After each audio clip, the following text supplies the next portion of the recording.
We are 1 week into the World Cup of Soccer, and Stephen Brunt joins us now from our Sportsnet studios in Toronto with an update on the tournament. Stephen, every team has played their opening game so far. Who are you impressed with?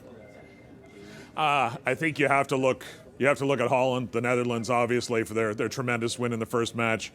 Germany, the Americans, Costa Rica, Mexico for the draw with Brazil. There's been some interesting stories now. Those aren't necessarily the sides we thought we'd be talking about going into this tournament, and it's still early. But those have been the kind of landmark results so far in this World Cup. In the France-Honduras game, we saw the first use of the goal line technology at a World Cup game. How soon before that technology becomes standard in the World Cup of Soccer? I think it's going to be, in the World Cup itself and in major tournaments like the European Championships, it is going to be standard. It has to be. It works. It's much like the technology we've seen in tennis for line calls, and it eliminates that uncertainty about something that should be certain, whether a ball has crossed the line. In smaller tournaments, in other situations where you might not have the same kind of television coverage, it might be tricky to do it. You might not be able to do it in every World Cup qualifier. But I think in the tournaments themselves, I think this is the beginning of a new era, and there's no turning back. Technology aside, the soccer so far has been so exciting, and the fans are definitely tuning in. ESPN's broadcast of the U.S. against Ghana game drew more fans than the final game of the NBA Finals. Is this a surprise to you?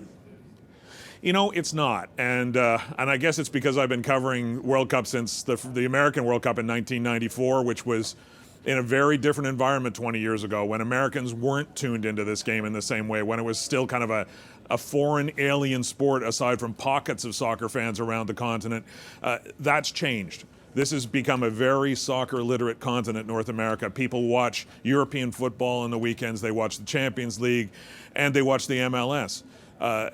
There has been growth, and there's tremendous growth, both around those kind of traditional ethnic fan bases, but also there's a young soccer fan base that has grown over the last 20 years. It is, we're always talking about when is soccer going to happen in North America. It's happened. It's already happened, and really the evidence has been there for a decade or more, but we're seeing those television numbers that prove it right now. Well, it's definitely been happening in Brazil for quite some time, but people were saying, early predictions were saying that Brazil, the event, it could be a train wreck, but already some reports are now saying that it could be the best World Cup ever. What's your take on this?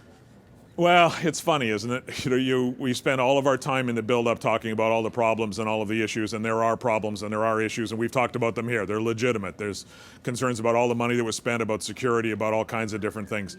But then once the games start, everybody watches what's going on in the field, and they don't pay as much attention to that other stuff. I'm sure, I'm not on the streets in Brazil, I'm sure that with the army there that they have locked things down, and I'm sure that a lot of the kind of cosmetic stuff has been taken care of. But the main thing is that our own attention is now focused on the field. The people over there covering it are focused on what's going on in the field. The stuff on the field is great, the crowds are great, and people are being swept away with the tournament. Absolutely. The issue in terms of Brazil is, what happens the day the circus leaves town.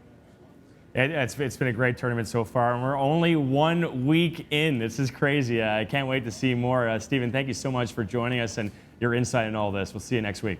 Thanks, Walter.